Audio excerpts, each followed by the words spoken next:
Hi guys, welcome back to my channel NP cooks homemade recipe. இன்றைக்கி நான் உங்கள் கூட ஷேர் பண்ண வந்திருக்கேன் ஒரு சிம்பிளான ரொம்ப டிஃப்ரெண்ட்டான ரெசிபி. ரொம்ப பார்க்குறதுக்கு நல்லாயிருக்கும், அதே மாதிரி டேஸ்ட் அட்டகாசமாக இருக்கும். நீங்கள் கண்டிப்பாக இந்த மாதிரி ஒரு தடவை ட்ரை பண்ணி உங்களுக்கு குழந்தைகளுக்கெல்லாம் செஞ்சு கொடுத்து பாருங்கள், அவ்வளோ நல்லாயிருக்கும். வீட்டில் பார்ட்டி கெட் டுகெதர் இருந்துச்சுன்னா இது நீங்கள் ஒரு ரெசிபி வச்சிடலாம் டின்னருக்காக. இந்த ரெசிபி நான் ஒரு ரெஸ்டாரண்ட்டில் சாப்பிட்டேன், எனக்கு ரொம்ப பிடிச்சிது. அதனால் வீட்டில் ட்ரை பண்ணி பார்க்கலாம் அப்படின்னு நினச்சேன். ட்ரை பண்ணி ஃபஸ்ட் டைம் பார்த்தேன் சிக்கனில், அது சூப்பராக இருந்துச்சு. சரின்னு ஒரு நாளைக்கு நல்லா வந்திருக்குது. நம்ம வியூவர்ஸ்க்காக, ஃபேமிலிக்காக, சப்ஸ்கிரைபர் ஃபேமிலிக்காக ரெசிபி போட்டுடலாம். அதனால இன்னொரு நாளைக்கு நான் மட்டனுக்காக செஞ்சேன். மட்டன் கூட ரொம்ப நல்லா இருந்துச்சு. நீங்கள் கண்டிப்பாக ட்ரை பண்ணி பாருங்கள், உங்கள் வீட்டில் இருக்கிறவங்களுக்கு பிடிக்கும். கண்டிப்பாக ட்ரை பண்ணுங்கள். ரெஸ்டாரண்ட்டில் நான் பார்த்தேன் இந்த ரெசிபி பேர் இருந்துச்சு பொரிட்டோ. நீங்கள் சாப்பிட்டீங்கன்னா எப்போவாச்சும் என்ன பேர் இருந்துச்சு நீங்கள் கண்டிப்பாக சொல்லுங்கள். இப்போ வாங்க ரெசிபிக்குள்ளே போயிடலாம். நான் இங்கே 450 கிராம் மட்டன் கீமா எடுத்திருக்கேன். அதில் பேசிக் மசாலா ஆட் பண்ணிடலாம். உப்பு, மஞ்சள் தூள், மிளகாத்தூள், மல்லித்தூள், ஜீராத்தூள். அதுக்கப்புறம் பார்த்திங்கன்னா நான் இங்கே ஜிஞ்சர் கார்லிக் பேஸ்ட் 1 ஸ்பூன் போட்டிருக்கு. அப்புறம் பீஸா ஹர்ப்ஸ், அப்புறம் சில்லி ஃப்ளேக்ஸ் 1/2 டீஸ்பூன் போட்டிருக்கு. 1 ஸ்பூன் மஸ்டர்ட் ஆயில் போட்டிருக்கு. பேடு மசாலா எல்லாம் 1/2 டீஸ்பூன் போட்டிருக்கு. மஞ்சள் தூள் மட்டும் 1/2 டீஸ்பூனுக்கு கொஞ்சம் கம்மி. மஸ்டர்ட் ஆயில் ஆப்ஷனல், நீங்கள் வேணும்னா போட்டுக்கோங்க, இல்லைன்னா போட வேண்டாம். போட்டிங்கன்னா கொஞ்சம் ஒரு ஃப்ளேவர் ஆட் ஆகும். உங்களுக்கு பிடிக்காது அப்படின்னா நீங்கள் ஒயிட் ஆயில் இல்லைன்னா பட்டர், நெய் எது வேணும்னா ஆட் பண்ணிக்கலாம். இப்போது அது நல்லா மிக்ஸ் பண்ணிவிட்டு மூடி வச்சுட்டு நான் 1 மணி நேரம் ஃப்ரிட்ஜுக்குள்ளே மேரினேட் பண்ணி வச்சுட்டேன். மேக்ஸிமம் 1/2 மணி நேரம் வைங்க. டைம் கிடச்சிதுன்னா 2 மணி நேரம் 1 மணி நேரம் வச்சிங்கன்னா நல்லாயிருக்கும். அதுக்கப்புறம் 1 மணி நேரத்துக்கு அப்புறம் நான் எடுத்துகிட்டு இப்போ கொஞ்சம் ஃப்ரை பேனில் ஆயில் ஊற்றிக்கிட்டு அதுக்கப்புறம் பார்த்திங்கன்னா இந்த மட்டன் ரெசிபி போட்டுடலாம். மட்டன் மேரினேட் பண்ணி மட்டன் போட்டுடலாம். போட்டு கொஞ்சம் நேரம் அப்படியே வதக்கி எடுத்துடலாம். இதில் தண்ணி தேவை இல்லை. நல்லா ஃப்ரை பேன் சூடாகிடுச்சுன்னா மட்டன் போட்டு மிக்ஸ் பண்ணிவிட்டு மூடி வச்சிட்டிங்கன்னா நீங்கள் ஸ்லோ ஃப்ளேமில் வச்சுடுங்க. மூடி வச்சுட்டு அதுக்கப்புறம் தண்ணி அதில் ரிலீஸ் ஆகும், நல்லா அதில் குக் ஆகிடும். அதனால் நீங்கள் தண்ணி ஊற்ற வேண்டாம். இல்லை உங்களுக்கு தண்ணி ரிலீஸ் ஆகலை அப்படின்னா கொஞ்சம் ஒரு 1/2 டம்ளர் மட்டும் தண்ணி ஊற்றிக்கோங்க. ஊற்றிட்டு டீ டம்ளரில் 1/2 டம்ளர் ஊற்றிட்டு மூடி வச்சுடுங்க. நல்லா குக் ஆகட்டும். அதுக்குள்ளே நம்ம டோக்காக ரெடி பண்ணிடலாம். நடுவில் நான் ஓப்பன் பண்ணி கிளறி விட்டுட்டு அப்போ தான் ஈவனாக குக் ஆகும் மட்டன் கீமா. அதனால் நீங்கள் வேணும்னா இது கொஞ்சம் தண்ணி ஊற்றிக்கோங்க. நான் சுத்தமாக தண்ணி ஊற்றலை, இவ்வளோ தண்ணி வந்திருக்குது பாருங்கள். இப்போ நல்லா மூடி வச்சுட்டு அதுக்கப்புறம் நான் டோ ரெடி பண்ணிடலாம்.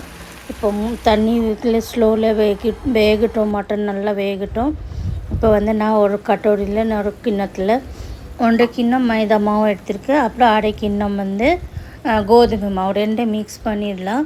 நீங்கள் வேணும்னா பாதியாக எடுத்துக்கலாம், இல்லைன்னா கோதுமை மாவில் செய்யலாம், மைதா மாவில் செய்யலாம். உங்களுக்கு என்ன இஷ்டம் நீங்கள் அது பண்ணிக்கோங்க.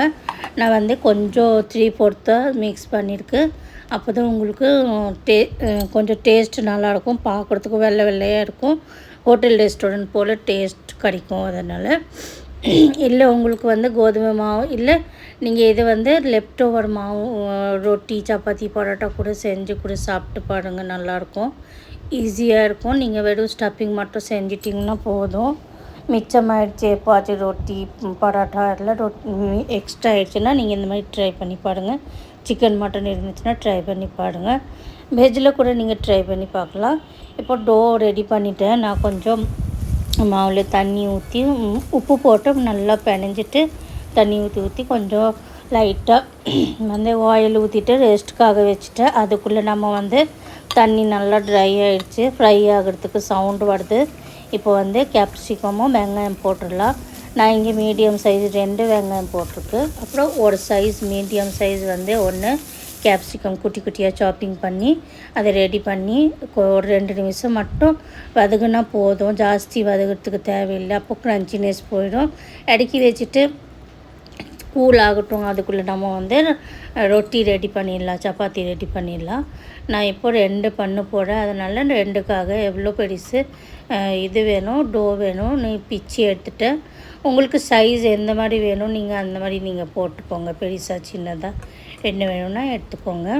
போட்டுட்டு நல்லா தேய்ச்சிட்டு அதுக்கப்புறம் இது நல்லா ரொட்டி சுட்டு எடுத்துக்கலாம். இதில் இப்போ சுட்டுறப்போ ஆயில், நெய், பட்டர் எதுவும் தேவையில்லை. வெறும் ட்ரையாக சுட்டு எடுத்துக்கலாம். நீங்கள் ஃபஸ்ட் டைம் என்னோடய சேனல் பார்க்குறீங்கன்னா கண்டிப்பாக சப்ஸ்கிரைப் பண்ணி எடுத்துக்கோங்க. சப்ஸ்கிரைப் பண்ணிங்கன்னா பெல்லைக்கன் ஆலில் அமுத்திக்கோங்க. ஆலில் அமுத்துனீங்கன்னா நான் புதுசு ரெசிபி போடுறப்போ உங்கள்கிட்ட வந்து சேர்ந்துச்சுன்னா நீங்கள் பார்த்துக்கோங்க. அதுக்கப்புறம் லைக் பண்ணிக்கோங்க, கமெண்ட் பண்ணிக்கோங்க. ஃப்ரெண்ட்ஸ் ஃபேமிலிக்கு நிறைய ஷேர் பண்ணிக்கோங்க. உங்களுக்கு வேறு ஏதோ ரெசிபி பார்க்கணுன்னா நீங்கள் அது கூட கமெண்ட் பண்ணி சொல்லலாம். நீங்கள் கமெண்ட் பண்ணி சொன்னிங்கன்னா நான் உங்களுக்காக செஞ்சு காட்டுறேன். அதே மாதிரி ரெசிபி உங்களுக்கு எது பிடிச்சிருக்கு, என்னோடய சேனலுக்குள்ளே நிறைய ரெசிபிஸ் இருக்குது. டிஃப்ரெண்ட்டான ஈஸி ஹோட்டல் ரெஸ்டாரண்ட் ஸ்டைலில் இருக்குது. நீங்கள் உங்களுக்கு பார்த்து எது ரெசிபி ரொம்ப பிடிச்சிருக்கு நீங்கள் அது சொல்லுங்கள். கண்டிப்பாக வீட்டில் ஒரு தடவை ட்ரை பண்ணி பாருங்கள். இப்போ ரொட்டி ரெடி ஆயிடுச்சு. இறக்கி வச்சுட்டு அது கொஞ்சம் சில் ஆகட்டும். அதுக்குள்ளே நம்ம வந்து ஸ்டஃபிங் ரெடி பண்ணிடலாம். அதோட ஜில்லாயிடுச்சு. இல்லைன்னா வந்து சூடத்தில் நீங்கள் போட்டிங்கன்னா மேயோனீஸ் எல்லாம் கரைஞ்சி போயிடும். அதனால எப்போவுமே ரெடி பண்ணுறதுக்கு முன்னாடி ஸ்டஃபிங்கும் ரொட்டியும் ரெண்டுமே கொஞ்சம் சூட் இறங்கிருச்சுன்னா அதுக்கப்புறம் தான் பண்ணிக்கோங்க. இப்போ பாருங்கள், நான் மட்டன் கீமாவில் இப்போது மேயோனீஸ் 2 ஸ்பூன் ஆட் பண்ணியிருக்கேன். உங்கள்கிட்ட என்ன ஃப்ளேவரில் மேயோனீஸ் இருக்குது நீங்கள் அதை ஆட் பண்ணிக்கலாம். என்கிட்ட என்ன இருந்துச்சு நான் அதை போட்டிருக்கேன். போட்டுட்டு 1/2 டீஸ்பூன் மட்டும் சில்லி சாஸ், அப்புறம் 2 ஸ்பூன் டொமேட்டோ கெச்சப் சாஸ் போட்டிருக்கு. உங்களுக்கு வேறு ஏதோ பிடிக்குன்னா நீங்கள் இது அது கூட ஆட் பண்ணிக்கலாம். இப்போது இன்னும் கொஞ்சம் வெஜிடபிள்ஸ் ஆட் பண்ணியிருக்கு. பச்சையாக கொஞ்சம் முட்டைக்கோஸ் கட் பண்ணி அப்புறம் வெள்ளரிக்காய் கட் பண்ணி போட்டிருக்கு. நீங்கள் வேணும்னா முட்டைக்கோஸ் கேப்சிகம் கூட போட்டுடலாம், ஒன்றும் தப்பு இல்லை. இது வந்து கொஞ்சம் ஹோட்டலில் நான் பார்த்தேன் பச்சையாக இருந்துச்சு, அது நல்லா இருந்துச்சு டேஸ்ட். அதனால தான் குக்கும்பர் எப்போவுமே குக் பண்ணக்கூடாது இதில் இந்த மாதிரி ஸ்டஃபிங்கில் போட்டிங்கன்னா. அதனால் அது மட்டும் பண்ணிவிட்டு பார்த்துட்டு இப்போ ரெடி பண்ணிடலாம். நம்ம வந்து ரொட்டிக்கு மேயோனீஸ் ஆட் பண்ணிவிட்டு அதுக்கப்புறம் ஸ்டஃபிங் ஒரு சைடில் வச்சிடலாம். ஃபுல் நீங்கள் பெரட்டு வேண்டாம். எவ்வளோ திக்கான வேணும் நீங்கள் அவ்வளோ போட்டுக்கோங்க. லைட்டான திக்கான எவ்வளோ உங்களுக்கு ஸ்டஃபிங் வேணும் அவ்வளோ போட்டுட்டு ஒரு ஹாஃப் அளவுக்கு போட்டுட்டு நம்ம வந்து திருப்பி மூடி வச்சிடலாம். சூப்பராக இருக்கும், பார்க்குறதுக்கு அழகாக இருக்கும், செம்ம டேஸ்டியாக இருக்கும். 2 ரெடி பண்ணிவிட்டு அதுக்கப்புறம் நம்ம வந்து கொஞ்சம் க்ரில் பண்ணி எடுத்துக்கலாம். நான் அதே மாதிரி பண்ணிவிட்டேன். இதுவும் நீங்களும் பார்த்துக்கோங்க, இந்த மாதிரி பண்ணிக்கோங்க. அதே மாதிரி உங்கள்கிட்ட சீஸ் இருந்துச்சுன்னா நீங்கள் சீஸ் ஆட் பண்ணிக்கோங்க. இன்னும் டேஸ்ட் அதிகமாகிடும். அப்படியே சூப்பராக டேஸ்டியாக இருக்கும். நான் இன்றைக்கி செஞ்சப்போ என்கிட்ட சீஸ் அவைலபிள் இல்லாதனால நான் போடல. நான் ஃபஸ்ட் டைம் சிக்கனில் ரெசிபி பண்ணுறப்போ என்கிட்ட சீஸ் இருந்துச்சு, அது கூட சேர்த்து பார்த்தேன், சூப்பராக இருந்துச்சு. நீங்கள் கண்டிப்பாக சீஸ் இருந்துச்சுன்னா போட்டுக்கோங்க. இப்போ பட்டர் ஆட் பண்ணிவிட்டு இது போட்டுட்டு க்ரில் மார்க் வர்ற வரைக்கும் கொஞ்சம் சூட் பண்ணி எடுத்துடலாம். நல்லா சுட்டு எடுத்துக்கலாம். உங்கள்கிட்ட வந்து சாண்ட்விச் மேக்கர் இருந்துச்சுன்னா கூட அது கூட செய்யலாம், அதில் சூப்பராக இருக்கும். இல்லை வந்து நார்மல் தவாவில் கூட செய்யலாம், அவ்வளோ நல்லாயிருக்கும். இப்போ ரெடி பண்ணி அதுக்கப்புறம் பிளேட்டிங் பண்ண போகிறேன். இதே பார்த்திங்கன்னா சீஸ் போட்டிங்கன்னா இன்னும் டேஸ்ட் என்ஹான்ஸ் ஆகிடும், சூப்பராக இருக்கும். நான் ஃபஸ்ட் டைம் செஞ்சப்போ சரி எப்படி வரும் தெரியாது, அதனால் வீட்டில் ட்ரை பண்ணி பார்த்தேன். சூப்பராக இருந்துச்சுனால நான் அதை சரி அன்றைக்கி ரெசிபி பண்ணி போட்டுடலாம், நம்ம யூடியூப் ஃபேமிலிக்காக ரெடி பண்ணி இது அப்லோட் பண்ணிடலாம். அவங்களுக்கு ஈவினிங் ஸ்நாக்ஸு அப்படி சூப்பராக இருக்கும், பசங்களுக்கு டேஸ்ட் பிடிக்கும். அதனால் நீங்கள் கண்டிப்பாக ட்ரை பண்ணி செஞ்சு கொடுத்து பாருங்கள், அவ்வளோ நல்லாயிருக்கும். வீட்டில் கெஸ்ட்டு வந்தால் கூட நீங்கள் இந்த மாதிரி டிஃப்ரெண்ட்டான ரெசிபி செஞ்சு கொடுக்கலாம். அவங்களுக்கு கொஞ்சம் அசத்திடுங்க செஞ்சுட்டு பாருங்கள். இப்போ நல்லா குக்கிங் ஆகிடுச்சு. இறக்கி வச்சுட்டு உங்களுக்கு பிளேட்டிங் பண்ணி காட்டுறேன். பிளேட்டிங் பண்ணிவிட்டு பாருங்கள், சூப்பராக இருந்துச்சு, எவ்வளோ அழகாக இருந்துச்சு, பார்க்குறதுக்கு டேஸ்டியாக இருந்துச்சு. அதே மாதிரி செம லுக்காக கூட இருக்குது. இதில் சாஸ் மியோனிஸ் உங்களுக்கு என்ன பிடிக்கும் அது கூட சேர்த்து ஆட் பண்ணி நீங்கள் சாப்பிட்லாம். இந்த ரெசிபி சிக்கன், மட்டன், பன்னீர் எது வேணும்னா நீங்கள் வெஜிடபிள்ஸ் கூட செஞ்சு ட்ரை பண்ணி பார்க்கலாம். ரெஸ்டாரண்ட் ஸ்டைலில் சூப்பராக வரும். உங்கள் குழந்தைகளுக்கு வீட்டில் இருக்கிறவங்க அவங்களுக்கு கண்டிப்பாக பிடிக்கும்.